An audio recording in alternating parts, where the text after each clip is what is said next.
엄마는 그 행동의 결과만 보고 야, 너 배가 불렀지? 엄마가 힘들게 차렸는데 뭐 깨작깨작거리고 이게 뭐니? 야, 먹기 싫으면 먹지 마. 굶어봐야 얘가 정신을 차리지.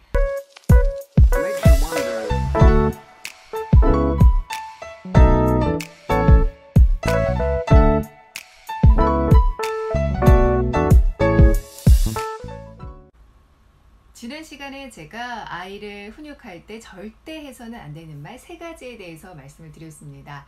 이번 시간에는 여러분들께 어떻게 아이를 제대로 훈육할 수 있는지 그 방법에 대해서 여러분께 말씀드리고자 합니다. 여러분, 먼저 훈육이라는 뜻이 뭐라고 생각하세요? 말 그대로 풀면 훈, 가르칠 훈에 기를 육, 가르쳐서 기른다 라는 뜻이에요. 여러분들, 아이를 무조건 혼내는 것이 아니라 아이를 가르쳐서 깨닫게 만드는 것이 바로 훈육이라는 것입니다. 그런데 여러분, 아이가 장난감 사달라고 마트에서 떼쓰면 어떻게 해요? 나 마트, 나 장난감 사줘, 이렇게 막 울면 엄마들이 이렇게 얘기를 합니다. 야, 그만해. 한두 번도 아니고 엄마가 몇 번이라 말해 알아듣겠어. 절대 안 된다고 했지, 절대. 엄마 창피해. 너 울지 마. 울면 너 버리고 갈 거야. 가만히 있어, 너. 회초리 가져야 되겠다. 맴매 가져야 되겠다. 자, 이렇게 짜증내고 위협하고 협박하진 않으셨는지요? 아이를 키우다 보면 정말 성질이 나빠질 수밖에 없다, 이렇게 말씀하시는 분들 많으시죠? 욱하고 막 올라오는 경우가 참 많습니다. 그럴수록 감정을 추스리고 현명하게 아이를 훈육하는 것이 더더욱 필요한데요. 오늘은 아이를 어떻게 현명하게 잘 훈육할 수 있는지 그 3단계 비법에 대해서 알려드릴까 합니다. 먼저 1단계로 아이의 마음을 읽고 공감해 주기입니다. 아이가 우는 데는 왜 울어요? 이유가 있겠죠. 아이가 어떤 부분에 있어서 속이 상하거나 화가 나서 그 감정을 울음으로 분출하는 것입니다. 그래서 여러분들, 현명한 부모라면 아이를 무조건 다그치고 혼내지 마시고 왜 아이가 이러한 행동을 보이는지 그 마음을 먼저 읽어주시고 그거를 말로 표현해 주시는 게 정말 중요합니다. 예를 들면 장난감 가게에서 아이가 막 울고 있어요. 땡깡 부리고. 자, 그럼 어떻게 얘기를 해줘야 될까요? 장난감 갖고 싶은데 엄마가 안 사줘서 속상했구나. 이렇게 말씀해 주시는 거죠. 만약에 외출하라고 하는데 아이가 안 가, 싫어, 안 갈 거야. 근데 아빠가 야, 너 그럼 떼놓고 갈 거야? 너 버리고 갈 거야? 그럼 아이가 더 크게 으악 하고 사지러지게 옵니다. 그때 어떻게 얘기해 줘야죠? 외출하기 싫구나. 아빠가 그런데 버리고 간다고, 떼어놓고 간다고 그래서 더 화가 났구나. 이렇게 구나라고 아이의 감정을 그대로 읽어주고 말로 표현을 해주는 겁니다. 밥을 먹기 싫어하는 아이한테는 어떻게 하면 될까요? 지금 밥이 먹기 싫구나. 그런데 엄마가 자꾸 먹으라고 해서 화가 났구나. 속상하구나. 자, 이렇게 말을 해주는 거예요. 여러분, 공감이라고 하는 것은요, 그 감정을 읽어서 말로 표현해 주는 것입니다. 그런데 이 공감하기가 정말 어려워요. 왜냐하면 부모의 기준에서 우리 아이를 바라보기 때문인 거죠. 그러니까 아이의 입장에서 바라봐 줘야 되는데 부모의 판단과 기준이 개입된 상태로, 즉 편견을 가지고 아이들을 바라보기 때문에 아이들의 그런 나타나는 결과만 보고서 판단을 하고 다그치는 경우가 참 많다라는 거예요. 우리 아이가 어떤 문제적 행동, 부모가 보기에 문제적 행동을 했을 때 왜 그럴까? 왜 아이가 화가 나고 속상했을까? 아이의 감정은 무엇일까? 우리 역지사지라는 말 있잖아요. 상대방의 입장에 서서 생각하는 거. 이 역지사지가 소통하는 데 정말 필요하고 중요한 것이라는 거죠. 여러분들, 아이가 밥을 안 먹으면요, 배가 아파서 안 먹을 수도 있고요, 입맛이 없어서 안 먹을 수도 있는 거 아닐까요? 그런데 무조건 왜 밥 안 먹어? 이렇게 다그치면 아이는 더 속상해서 울어버릴 거예요. 아셨죠? 여러분들, 첫 번째 제가 뭘 말씀드렸죠? 1단계로 공감하기를 말씀드렸습니다. 뭐뭐 하는구나. 이것만 붙여주시면 돼요. 어렵지 않아요. 자, 저 한번 따라해 볼까요? 속상했구나. 화가 났구나. 짜증났구나. 자, 그런데 이렇게 하면 안 돼요? 너 죽고 싶구나. 이렇게 하시면 절대 안 돼요. 자, 구나를 활용해서 아이의 감정을 읽어주는 것. 자, 공감하기 1단계 제일 중요한 거 잊지 마세요, 여러분. 처음에는 손발이 좀 오글거릴 수 있어요. 근데 처음이라 어색한 거지 자꾸자꾸 하면 익숙하고 자연스럽게 될 거예요. 2단계로 아이에게 질문하고 경청하는 것입니다. 아이가 우는 데는 이유가 있다고 말씀드렸죠. 그러니까 그 이유에 대해서 아이한테 질문을 하고 왜 그런지 그 이유에 대해서 들어보는 것이 정말 중요합니다. 그런데 우리는 어떻게 하죠? 아이의 이야기를 경청을 잘 하려고 하나요? 문제 행동이 있다고 판단하고 무조건 다그치기 시작하죠. 그럼 아이는 엄마는 내 마음도 몰라줘 라고 속상해 할 거예요. 그죠? 여러분, 경청이 우리 참 어렵죠. 내 안의 소리가 너무나 크기 때문에 경청이 제대로 되지 않는 경우가 참 많습니다. 아이가 무슨 얘기 막 재밌어서 신나서 무슨 얘기 하려고 그러면 어떻게 해요? 야, 무슨 애가 그렇게 말이 많이 그만해. TV 봐야 되니까 이따가 얘기해. 이따가. 아, 쟤 누구 닮아서 말이 많은지 몰라. 자, 이렇게 얘기하면서 아이의 말을 또 끊어본 적 있지 않으신가요? 아이의 말 잘하는 능력을 저해하는 지름길이 됩니다. 여러분들 이런 행동, 이런 말들 절대 해서는 안 되겠죠. 엄마는 아이의 얘기를 듣고 싶어서 질문을 했는데 아이가 너무 감정이 격해져서 계속 눈물만 흘리는 경우가 있을 거예요. 자, 이런 경우는 어떻게 하면 좋을까요? 지금은 얘기하기 싫구나. 너무나 화가 나서 지금 엄마랑 얘기하기 싫구나. 자, 엄마가 기다릴 테니까 울음 뚝 그치고 얘기하자. 그래야지만 엄마가 우리 딸의 원하는 것을 들어줄 수 있을 것 같은데, 자, 감정 추스리고 너가 울음 그치면 엄마한테 와. 그때 엄마랑 얘기하자 라고 얘기하면서 참을성을 갖고 기다려 주시는 거예요. 그러면 아이가 울음을 그치고 엄마한테 나올 거예요. 그때 이야기를 시도해 보시는 게 좋겠죠. 너무 울면 이야기조차 되지 않잖아요. 그쵸? 아이가 밥을 안 먹는 경우에는 어떤 문제가 있어서 그럴까요?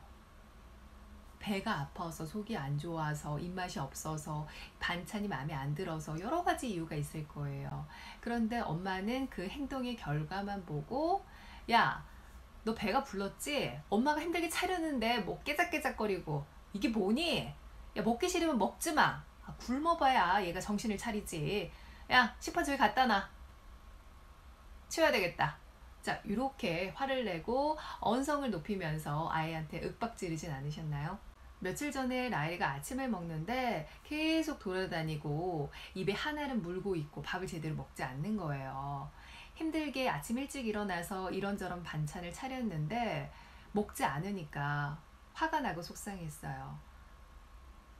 그런데 저는 화를 누르고 대화를 시도했습니다. 라일아, 엄마가 이렇게 힘들게 차렸는데 네가 안 먹으니까 참 엄마는 속상해. 응?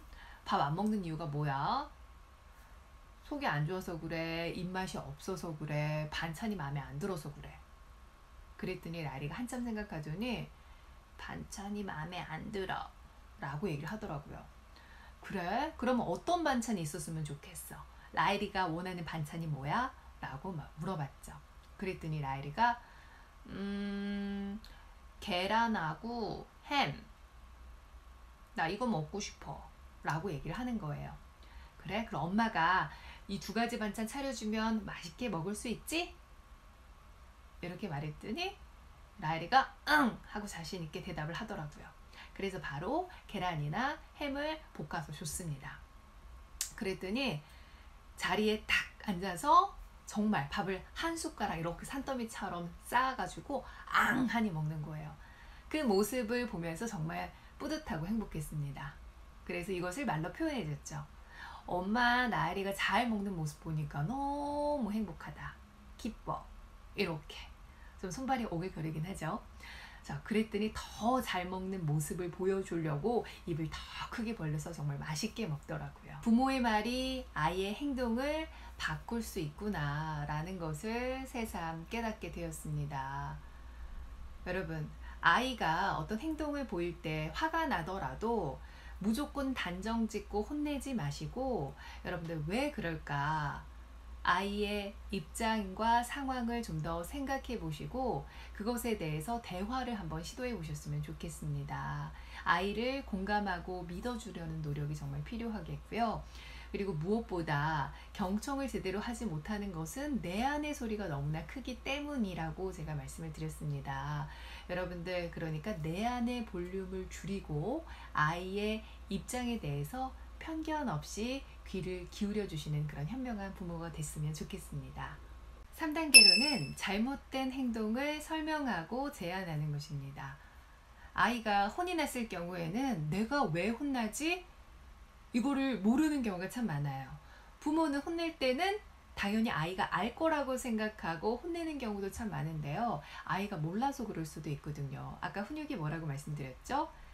가르쳐서 깨닫게 하는 거라고 했잖아요. 그쵸? 그럼 부모가 왜 화가 났는지 아이의 눈높이에 맞춰서 설명을 해주고 그것을 다시 하지 않도록 부모가 제안을 할 수가 있습니다. 예를 들면 저희 라엘이가 아침밥을 잘 안 먹는다고 말씀드렸잖아요. 자, 그래서 저는 아침밥을 왜 먹어야 되는지 그 이유부터 설명을 해줬습니다. 라엘아, 엄마가 라엘이 이렇게 아침밥 안 먹으니까 엄마가 속상하고 화가 나. 아침밥을 왜 먹어야 하냐면 아침밥을 제대로 먹지 않으면 속이 쓰려서 속이 아파서 유치원에서 제대로 놀 수도 없어. 그리고 건강도 안 좋아지고 너가 아플 수도 있어. 예전에 아파가지고 입원한 적도 있잖아. 그렇게 병원도 자주 가야 할 수도 있거든. 엄마는 그 점이 걱정돼서 그래. 아이라, 그러면 아침밥이 먹기가 힘들면 지금보다 조금 적게 줄까? 아니면 밥 말고 뭐 떡이라던가 시리얼이던가 과일 이런 걸 줄까? 아니면 우리 라일이가 바로 일어나서 밥을 먹으려니까 입맛이 없을 수 있으니까 엄마가 조금 더 일찍 깨워줄게. 어떻게 할까? 자, 이렇게 얘기를 했습니다. 그랬더니 라일이가 나는 밥보다는 시리얼이랑 떡이 좋아. 그리고 아침에 일어나서 입맛 없으니까 엄마가 나 일찍 좀 깨워줘. 이렇게 얘기를 하더라고요. 자, 그리고 며칠 전에 또 정리정돈을 안 해가지고 제가 무척 화가 난 적이 있어요. 이 라엘이가 엄청 잘 어지르거든요. 치우진 않고 말이죠. 유치원에 갔더니 유치원에서는 정리정돈을 참 잘한다고 하더라고요. 근데 집에서는 정반대입니다. 정리정돈을 정말 하나도 안 해요. 너무 화가 제가 다 치우는 거예요. 그래서 나를 잡고 정리정돈에 대해서 좀 가르쳐 줘야 되겠다라고 생각을 해서 라엘이한테 이렇게 얘기했습니다. 라엘아, 왜 이렇게 집을 자꾸 어지럽히는 거야? 응? 자, 정리정돈이 왜 필요하냐면 네가 이렇게 예를 들어서 파스넷 있지. 너가 이것저것 아무데나 막 섞어 놓으니까 막상 쓰려고 할 때 어때? 찾기가 힘들잖아. 그런데 이렇게 가지런하게 케이스에다 다 넣어 놓으니까 어때? 그때그때 바로 찾아서 네가 원하는 색깔을 칠할 수 있잖아. 그러니까 정리정돈이 그래서 중요한 거야. 그리고 이렇게 지저분하면 산만해서 정신 집중이 잘 안 돼. 깨끗한 곳에 있으면 기분도 좋아지지 않겠어? 자, 엄마랑 하나씩 한번 치워보자. 엄마가 가르쳐 줄게. 자, 정리정돈에도요, 요령이 필요하더라고요. 아이들은 정리정돈해! 이러면 뭘부터 정리를 해야 될지 잘 모릅니다. 그래서 아이와 함께 정리정돈하는 비결, 요령에 대해서도 부모가 하나하나 차근차근 가르쳐 줘야 하는 게 필요하죠. 여러분, 이렇게 아이의 그런 문제적 행동에 대해서 왜 그 행동이 잘못됐는지에 대해서 눈높이에 맞춰서 설명을 해주고, 그리고 부모는 대안을 어떤 제시를 해주는 거예요. 아이가 만약에 엄마가 이러한 제안을 했는데 싫어! 라고 했다면 그럼 네 의견은 뭐야? 네가 원하는 게 뭐지? 이렇게 질문해 주시고 아이의 의사를 존중을 해주세요. 그래서 아이의 의사 그리고 엄마의 제안에 대해서 의견을 조율해서 절충안을 찾는 거죠. 그 최종 결정은 아이가 할 수 있도록 존중을 해주시고요. 부모와 아이와 소통하는 과정에 있어도 이런 조율과 협상이 필요합니다. 제가 앞서 3단계 소통법을 알려드렸는데요. 어렵죠? 자, 다시 한번 복습을 해보면 1단계 아이의 마음을 읽어서 공감하기. 자, 두 번째 아이에게 질문하고 경청하기. 자, 3단계는요. 잘못된 행동을 설명하고 제안하기. 자, 아이를 가르쳐서 깨닫게 하는 거 정말 어렵죠. 이 3단계 훈육법에 대해서 여러분들 처음에는 어색하고 힘들 수도 있습니다. 하지만 현명한 부모가 되는데 이러한 노력이 필요하고요. 소통하는 것도 계속 경험을 통해서 여러 번 시행착오를 거치고 배워야 하는 것이 정말 중요합니다. 여러분 감정을 다스리시고 그리고 아이와 함께 진솔한 마음을 나누는 소통을 하시는 그런 현명한 부모가 되시길 바랄게요. 자, 도움이 되셨나요? 이 3단계 훈육 소통법 여러분도 꼭 실천하시길 바랍니다. 구독, 좋아요 눌러주세요.